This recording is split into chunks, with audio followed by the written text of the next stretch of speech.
that the British government doesn't support them and instead it backs the Indians. And after the American Revolution, or in the process of the American Revolution, the gloves really come off for white Americans, and the new United States is not an Indian-friendly nation in the least. Native Americans were in an impossible situation. Side with the British, whose stronghold was Fort Detroit, and they risked the wrath of the rebel colonists based in Fort Pitt. Side with these Americans and their militiamen, and they would invite merciless retribution from the British. And as for trying to stay out of it, even if you were in Pennsylvania, a state founded by Quakers upon principles of Christian brotherly love, this too could have fatal consequences. Now, one group that didn't pick one side or the other were the Moravian Christian Indians, who were gathered in 3 little communities, the most important of which was called Gnadenhutten. These Moravian Christians, there are maybe 100, 150, had tried to stay out of the war. They weren't hostile Indians. They had adopted many of the customs, the equipment, the technology of white people. They read the Bible. They sang hymns. They were, to all intents and purposes, the dream model of people back in the 17th century who wanted to convert and civilize Indians. And then a group of Pennsylvania militiamen arrived. When they had taken everything that they had that could be construed as a weapon, tools, axes, whatever, that the Indians had, which could be used against them, the militiamen got together and decided to kill every one of them. So every single Indian, in fact, the majority were women and children. I think there were around 30 men, so the rest, 60 or so, were women and children. All of them were massacred. They were brought in pairs to a hut where they were hit over the head with a cooper's mallet. And their brains were dashed out without any regard to their obviously being non-combatants. And at the end of the massacre, the white militiamen who'd committed it melted away. There was never any legal action taken against them. And their argument was that these Indians had tools with writing on them, or they had books, or they had implements they could only have stolen from white people. And that's the tragedy or the irony of all of this. In a way, the things that showed that those Christian Indians were civilized were used against them because these militiamen couldn't believe they belonged to them. But I think that's a tremendously evocative story for Pennsylvania, because what began as this noble experiment with white people and Indians living side by side had now turned into this most grisly kind of race war, in which the distinctions between good and bad Indian are totally erased. It goes back to one of the problems, I guess, for Americans, white settlers. What does it mean to be an American? What is there about America as a place which defines the people that live there? When the Boston Tea Party took place in December of 1773, there's protest against the tea taxes which are being imposed by London, and you get these patriots running onto these ships of the British East India Company and pouring the tea into the harbour. They dressed as Indians. Now that to me is tremendously interesting, because they dressed as Indians to prove they were American.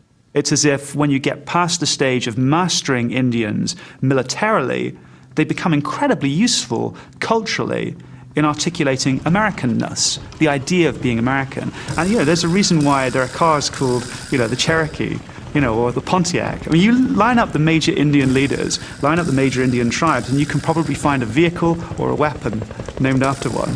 The Apache helicopter, Tomahawk missile. You don't have to look very far to find that kind of connection.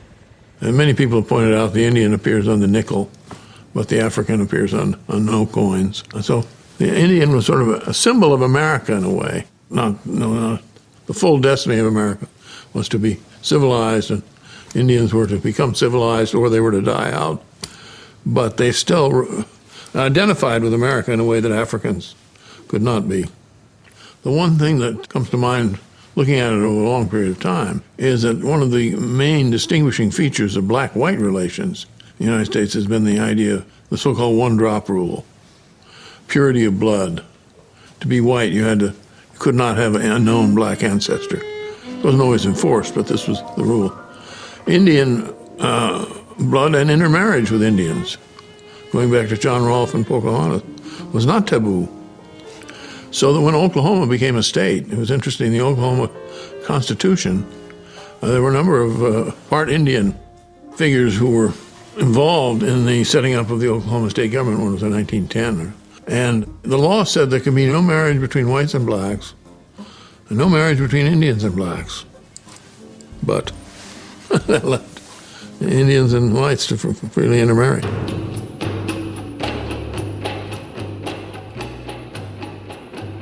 The mid-18th century is considered a pivotal historical moment. when the Enlightenment dream of the brotherhood of man, championed by philosophers like David Hume, Voltaire, Rousseau, and the encyclopedists, came to prominence. This period gave rise to the ideals of liberty, equality, and fraternity, principles that fueled the American and French revolutions. But these popular democratic principles were never universally applied.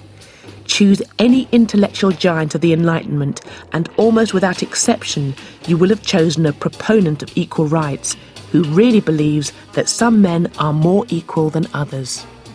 Kant is seen as, one of the most important philosophers of the modern period of the past few hundred years.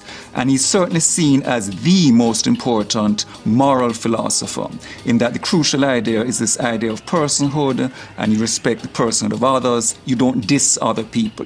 And yet, simultaneous with that, Kant also has these writings in anthropology and physical geography, in which he basically outlines a kind of four-tiered level of human beings. It's basically a racially restrictive view of personhood, that a prerequisite for being a personhood is basically being white.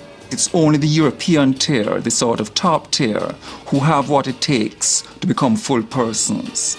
And Asians, one rung below Europeans, blacks, one rung below that, Native Americans. These are the tiers. Even if they're human, they're not full persons. The Enlightenment is a two-edged sword. It provided the basis for an argument for the social and political equality of all men. But at the same time, it provided the opportunity to look at human beings not as children of God, but as varieties of animal.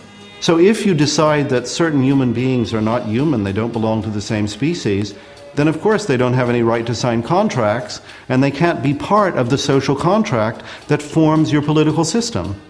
And that's exactly what happens in these early democracies, is that blacks don't have any voting rights. Many of the philosophers writing in this period, they played a crucial rationalizing role in justifying European imperialism, in justifying the domination of whites over people of color. So why is it then that these things are not more widely known? Why has the Kant establishment not taken up this issue?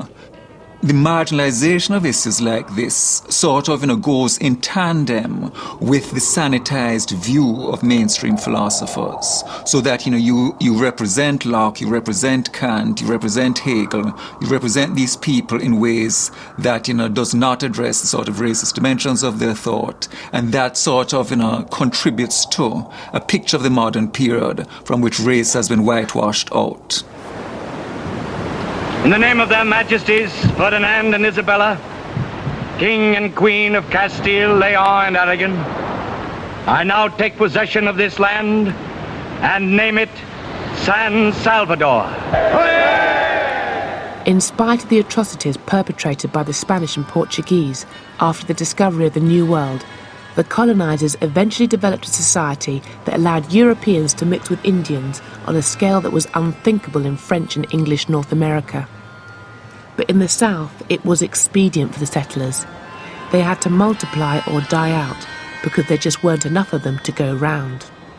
The Spanish had a very different understanding of the Indians than the British did. I think from the earliest moments of settlement, Spaniards tended to regard Indians as people that they could fold into their social system. Not because they were nicer people, the Spanish necessarily, but because for a variety of reasons there were fewer white people in Spanish America.